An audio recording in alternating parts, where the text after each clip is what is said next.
Ya, mereka tetap memberitakan Injil walaupun mereka diancam. Kisah pasal 5 ayat 33 dan 42. Mendengar perkataan itu, sangat tertusuklah hati mereka, dan mereka bermaksud untuk membunuh rasul-rasul itu. Dan setiap hari mereka melanjutkan pengajaran mereka dalam bait Allah dan di rumah-rumah orang, dan memberitakan Injil tentang Yesus yang adalah Mesias. Perhatikan di sini adalah ada orang-orang yang benci karena pemberitaan Injil, sehingga bermaksud mau membunuh rasul-rasul itu. Ini adalah Ini adalah ancaman yang diberikan oleh orang Yahudi terhadap pengikut-pengikut atau terhadap rasul-rasul, di mana mereka diancam mau dibunuh. Tetapi apakah begitu mereka diancam, apakah mereka berhenti? Tidak, ya. Tapi malah mereka semakin giat, semakin rajin di dalam memberitakan Injil. Ayat 42 mengatakan bahwa setiap hari mereka melanjutkan pengajaran mereka di bait Allah dan di rumah-rumah orang, dan memberitakan Injil tentang Yesus yang adalah Mesias. Jadi pemberitaan Injil itu bukan hanya tunggu di persekutuan, mereka pergi mengelilingi keliling. Benar-benar mereka mentaati amanat agung bahwa pergilah, bukan tunggulah. Mereka benar-benar melakukan itu, bahwa mereka pergi, ya, selain mengajar di tempat ibadah, mereka pergi kunjungi rumah ke rumah. Sekarang kalau kita melakukan itu, orang bilang kita saksi Yehova. Saksi Yehova saja lakukan itu. Jadi kalau ada yang mirip dengan saksi Yehova lakukan itu, ya saksi Yehova sama sudah fanatiknya tinggi.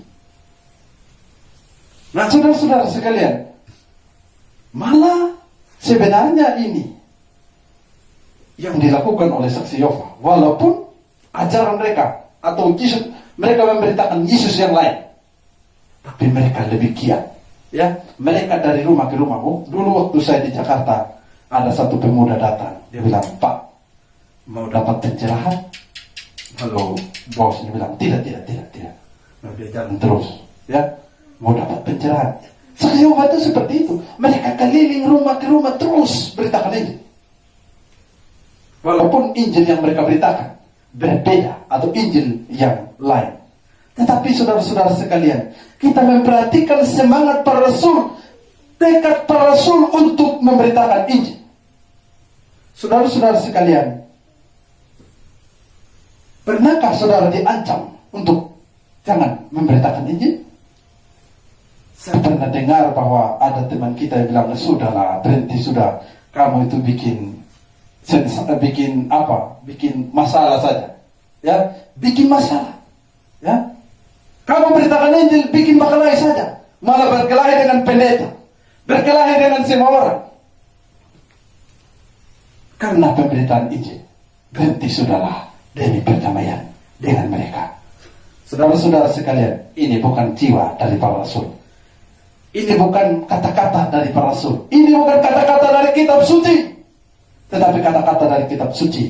Mereka tetap tekun. Semakin diancam, mereka tetap semakin memberitakan tentang Yesus.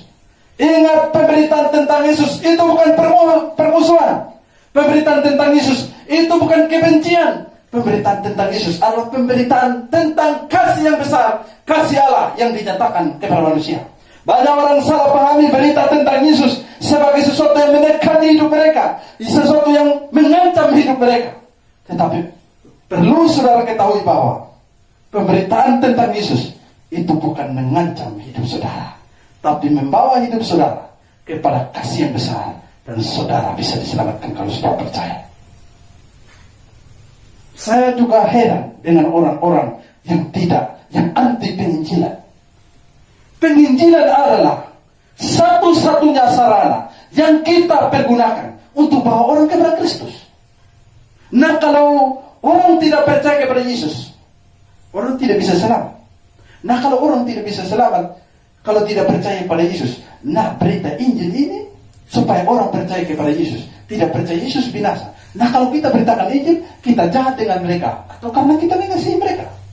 Sesungguhnya adalah pemberitaan Injil, kita bukan membunuh mereka, kita bukan menganiaya mereka, tetapi kita menuntun mereka kepada hidup yang kekal. Mungkin banyak orang, saudara-saudara, bisa memberikan uang, bisa memberikan bantuan beras 10 kilo dan lain sebagainya. Banyak orang bisa memberi sembako kepada saudara. Saudara bisa makan dan hidup beberapa hari. Tetapi yang dibawa oleh penginjil adalah keselamatan, hidup kekal yang saudara dapat. Saudara, orang sumbang ke saudara mungkin 100 juta. Saudara makan-makan habis. Atau saudara tidak makan sampai habis juga, tapi tok saudara masih mati. Kalau saudara tidak percaya Yesus, tempat saudara di neraka. Tetapi orang yang membawa Injil adalah orang yang membawa hidup yang kekal bagi saudara. Saudara lebih pilih yang mana? Pilih beras 5 kilo atau pemberita Injil? Kalau saudara pilih beras 5 kilo, itu sama dengan saudara memilih untuk tidak mau atau tidak mau mendapat hidup yang kekal, atau saudara memilih masuk neraka.